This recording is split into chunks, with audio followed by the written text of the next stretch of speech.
Hello. Hey, I'm back. It's me. I'm gonna just jump into things and see where they go out because I know I did not upload anything in February, and that means failing my New Year's resolution because my goal was to upload a video to YouTube once every month. I've still been working on that. Video editing is a chore. So I'm making another one of these like vlog videos because they're easier to make and don't have so much editing. But yeah, I've got maybe 3, 4 videos I'm working on. I have ADHD, so I do too many side projects. It's a problem. But now I'm just gonna try and be real with you, the viewer, whoever you are. A couple of people subscribed. It's cool. Got a new camera. I might have mentioned that in another video, so we'll see what this will probably come out first, so. But yeah, February was a lot, wasn't it? There's a lot going on in the world, and it's only getting crazier now that it's March. 2026 is. I just want to talk about the state of the world with you guys, just where I'm looking at it, because, yeah, I always believed there were evil people in the world. Like, we know that there was evil stuff. I didn't think it was so much shadowy. Like, I viewed that I was like, okay, the evil people, the secret societies, this Illuminati shit, like they're just the people that we know. Like it was like I knew let's the Epstein Island stuff. We knew everyone on the Epstein Island. So many there are definitely people we don't know that are involved. But there was so much people we did know. At least 2 presidents of the United States. Like and they were heavily involved, man. They were heavily involved.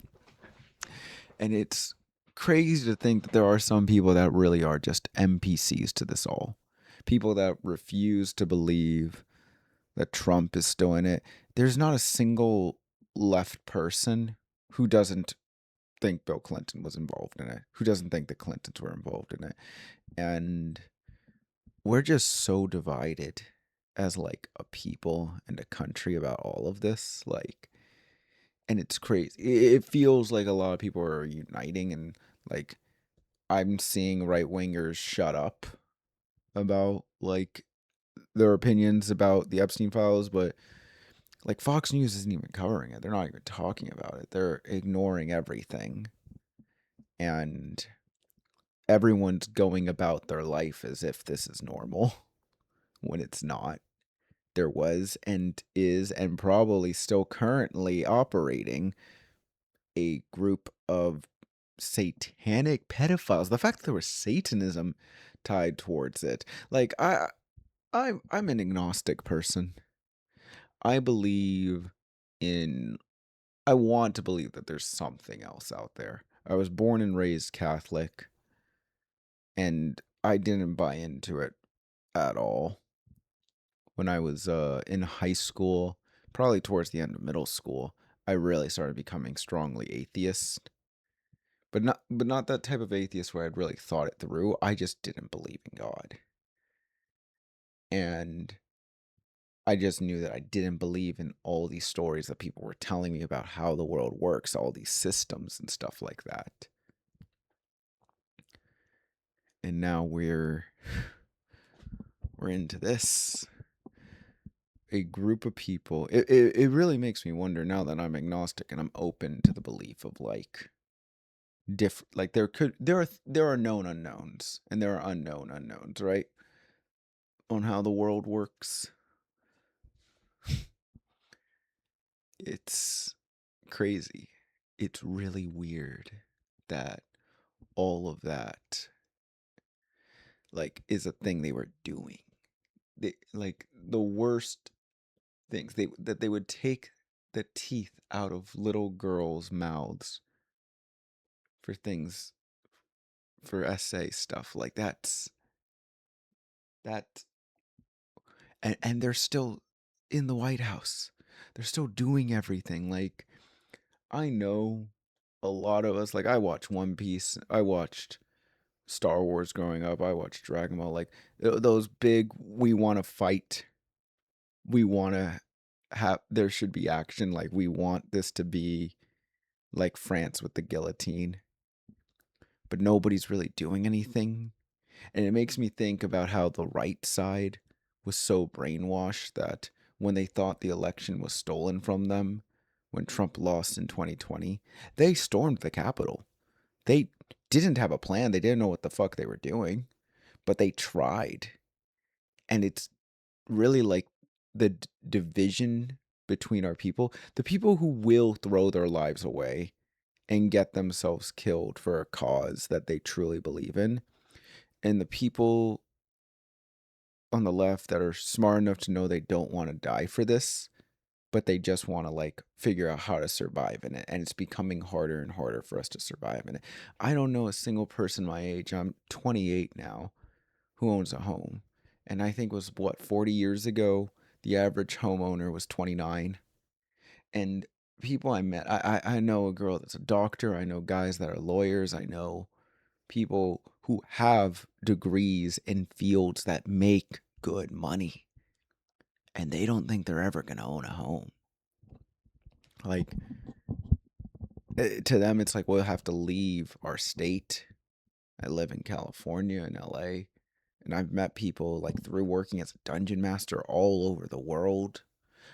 I've met people from Wales, I've met people from Japan, I've met people from Australia, I've met people from France, from Germany, and they still feel like there's a future for them. They feel like there's still plenty of people living that normal life of like you grow up, you get married, you have kids, you do your job and you just love whatever it is you do and you have time to do whatever it is you want to do. Go to fairs, go to cons, spend quality time with people, grow old, have grandkids, support your kids as they figure out what they want to do, and just that cycle that feels like the thing we were told was going to be the thing. Like, I never thought that cycle was for me. Like, I had no problem with it. I'm someone who always wanted to find, like, there's this person in the world that's supposed to be my perfect partner, this perfect match that just kind of explains it. I, I've, I always thought to myself, I really wanted to fall in love and experience that. And I feel like I have, but I feel like a lot of people say you feel it until you're 100% sure of it, and that's difficult. But yeah, the world is fucked. The world is fucked, and nobody wants to do anything about it.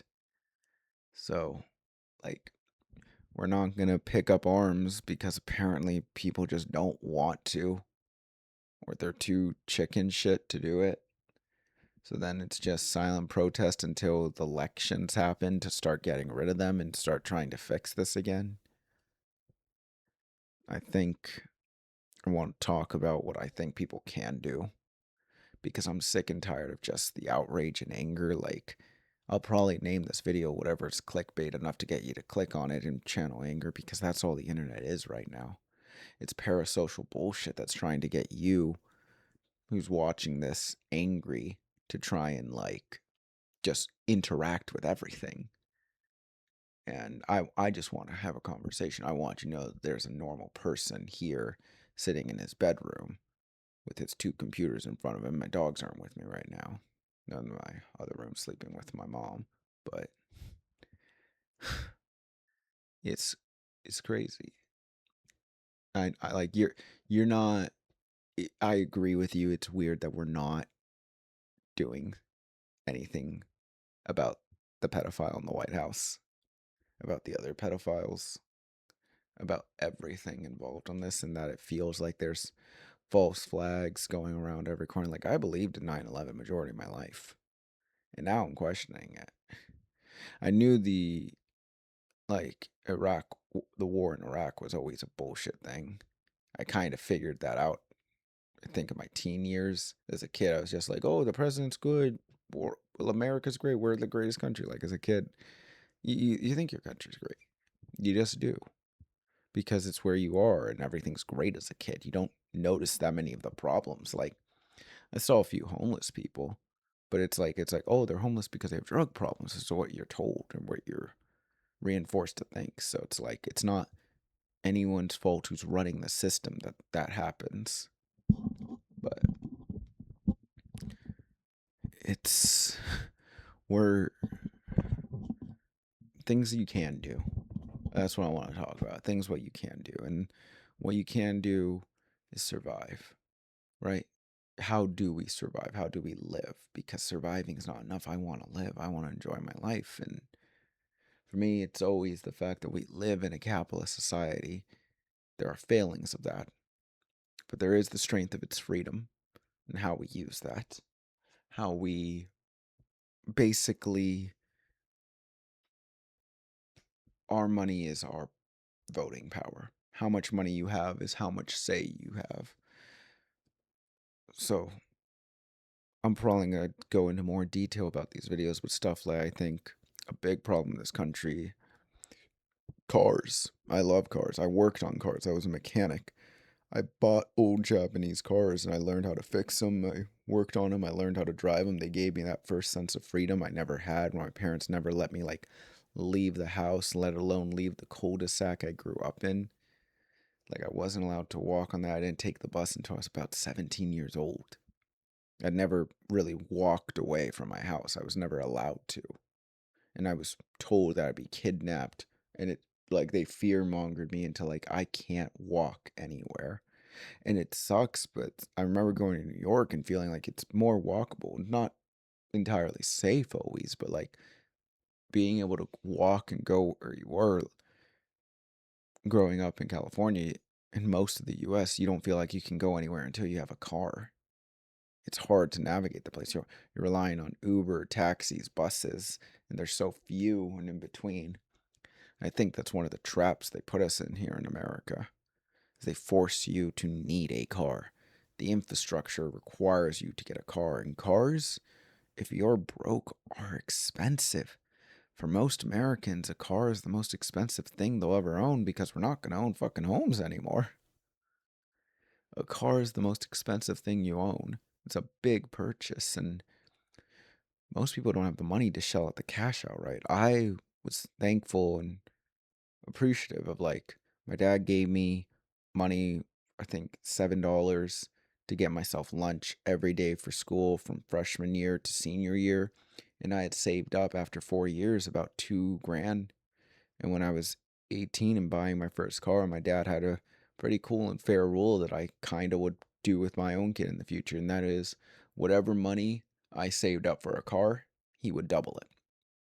And so a 2 grand budget isn't a terrible budget back in 2015 when I was buying a car, but 4 grand budget was pretty good. Respectable things. I ended up buying a 2002 Toyota Celica GT with about 67,000 miles on it. So it was a very low mileage car. And it was a sports car for me. 140 horsepower, 2,500 pounds, and a little red car. It wasn't automatic. I didn't know how to drive stick yet and didn't know what stick really was yet. But it was a cool, light little sports car that felt fast, that felt zippy. It handled really nice. It got good gas mileage. I think it was rated like 29 city, 35 highway. And I would get like 30, 31 miles per gallon with that, most of my driving being city. But I loved that thing. It was a fun little sports car. And it saved me a lot of money. Maintenance on it was so cheap, it's non-existent. It was 2002. I got it about 2015, 2016, so it was a 14-year-old car then. God, how old is 2000? That's 24. Wow, it would be a 24-year-old car if I still had that. God, that's crazy to think about now. But it was a great little car. And I would always ask my mechanics so many questions and want to watch them as they were working on it, doing maintenance. I wanted to learn how to work on my car. It was something I kind of like took pride in. I was really into watching. The reason I got a Japanese sports car, because I think as most dumb kids and being brainwashed by America, I wanted a Mustang. I thought like, oh, I have to have a Mustang. I'm a teenage boy. I'm a young man. I need to have a Mustang. Thought the Challenger looked cool. I thought the Camaro looked cool. I wanted a muscle car, and I knew a little bit there. I was like, I don't want the V6. I want the V8. I want an American V8. This big burble. Like that's the Americans. I don't want a fake Mustang. I don't want a fake Camaro. I don't want a fake Challenger. I want the real V8. And my dad, I remember the number one car I wanted was a Firebird Trans Am. I really wanted a Firebird Trans Am. The last generation that they made in like 2001. I remember the 1998 WS6 Firebird. I really wanted a Firebird. I just thought they were the coolest thing, and they had pop up and down headlights. That was what I really wanted. I still have my favorite car in the world that I still own that has pop up and down headlights. Just the coolest thing ever. But yeah, I wanted a Firebird. My dad's rule was he has to be okay with the car. It's half his money.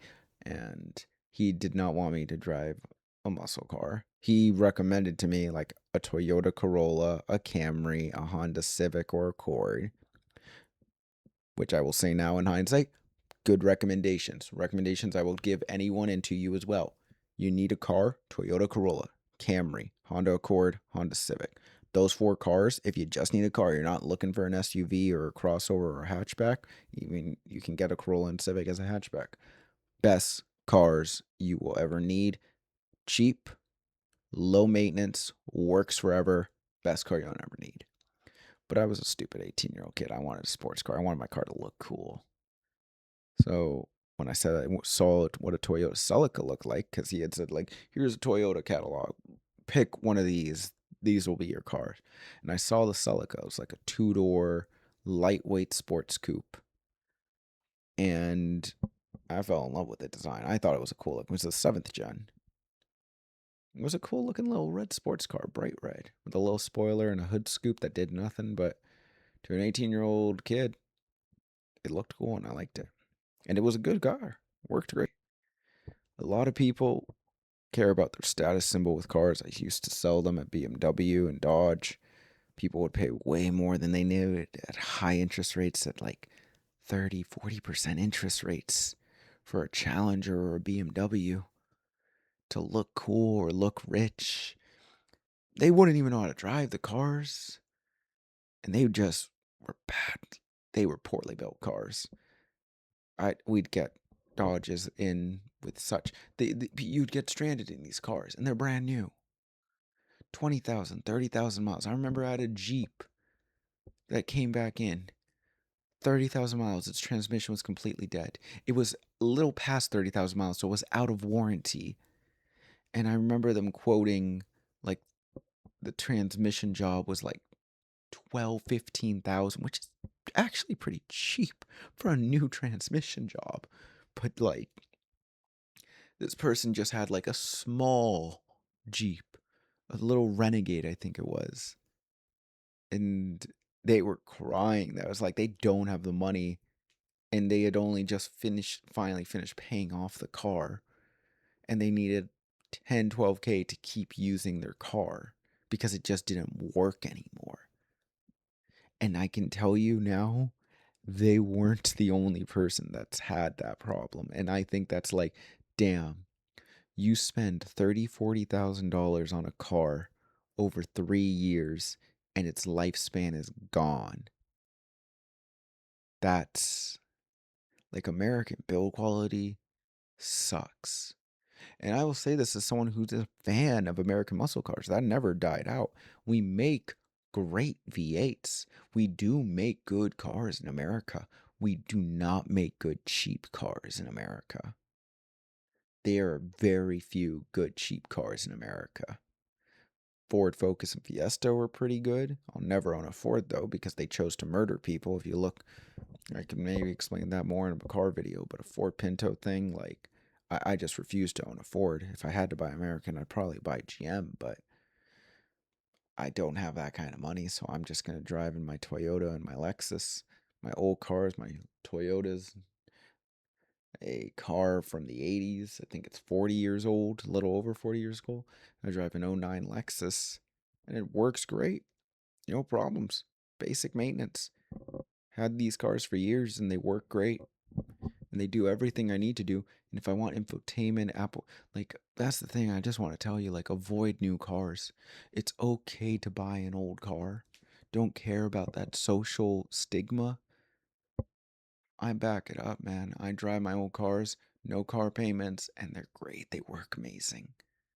They never give me problems. Toyota, Lexus, Honda, Acura, some Nissans, some Infinities, they're very good. They're not terrible. Mitsubishis are great. Mazdas are great. Subarus are great. German cars are a little more expensive to maintain, but they're better build quality. You just got to be on top of it with your schedule. But for most of you, I'd recommend Japanese cars. Korean cars, no. No, they are actually cheap and poorly made. I think there's like a few, like there's a few good years of the Sonata and the Elantra, but like most of the time they're like really garbage. But yeah, that's one thing you can do. Save your money. Don't buy American, buy Japanese, buy other country stuff.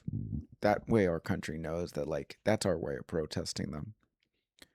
Then it's just where you spend your money in the everyday things, right? Avoid Amazon as much as you can, but we need so much stuff in this consumer market nowadays, right? Avoid shopping at Walmart. I prefer Costco. They're actually much more ethical. Trader Joe's as well, though I've heard recently, I can't confirm, but I've heard from friends that Trader Joe's is getting kind of like very unhealthy and corporate towards their like farmers that they work with and whoever their providers are of product. Yeah. Watch where you spend your money. That matters a lot. It's buy stuff from your local stores as much as you can. Avoid the big chains. Avoid Ralph's. Avoid Target. I know it's hard. Trust me, I know it's hard. I live in LA, but and I know in other places it's hard. I remember going to Utah and Salt Lake City, and I was like, there's no mom and pop shops at all. Everything was a food chain, and I was like, this place is hell. There's nothing unique to this place. Like everything is a chain, and if you're stuck there, like you're not going to drive 20, 30 miles for a unique burger joint when you've got Red Robin's, Chili's, and Five Guys all around you. But support the smaller mom and pop shops, even if it costs a little bit more. Be careful where you spend your money. You gotta save your money, man. It's difficult. The economy is just so many people are broke. I do all right as a dungeon master. I'm proud of the fact that I get to do that as a dungeon master. They're like, I make enough to like afford everything in my lifestyle and do most of the stuff I want. But I can't see myself owning a home if it wasn't for the fact that my father, who was a lawyer, had built up in so much savings and so much money over such a long period of time that I will thankfully get to inherit and only have to pay like smaller things. But like, I have a lot of that privilege, and it's a load off my mind. A load that I see with most of my friends and people I know in person that have like they've just given up. They're like, well, I'm not gonna own a home, or if I want to own a home, I'm gonna leave this country or go to another state. But they can't see themselves doing that for the foreseeable future because everyone they know and love is here. It sucks that this world is getting ran by a few thousand billionaires that, well, there's more of us than there are of them, right? Like, that isn't too hard. We can count. But nobody wants to do anything about it. And I understand that. So it's like, how do we survive under the regime? Are we going to really slowly let ourselves fall into a cyberpunk dystopia? Like, cyberpunk really hit the nail on the head. Stuff is just getting crazy. And I hope I'm helping you in some way. I might do more in-depth videos about this. I'm going to try and upload 2 videos this month in March. But I also am now looking at the calendar as it approaches 4 a.m. for me. And I'm seeing that it's already halfway through March, so I'll try and do better on that. It feels like making content is one of the only ways out. I don't have a book. I've got a few. I've got a lot of pages written, modules for D&D I want to produce. I have a lot of projects. The crippling part of ADHD is you got 20 projects and they're all getting done at 1% a time. At one point, they're going to go great, but yeah, I believe in my work, so I'm happy of it. And I make enough money that I can't focus the time on those side projects. But man, the world we're living in right now, right? I just want you to know you're not alone in it. I'm Enko, and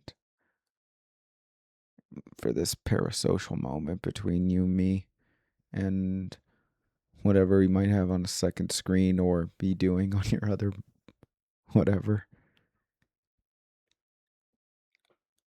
I wish you are well and safe. Your family and friends are well and safe, and do what you can to survive in the situation, because we are in survival mode right now. Most of the world is. I didn't even talk about the wars going on. That's crazy. There's so much, man. It's crazy. I'm just going to say here and close it out with what I like being my call sign. My D&D players know it, and that's the peace and love. And hopefully see you soon. Take care, and take care of yourself.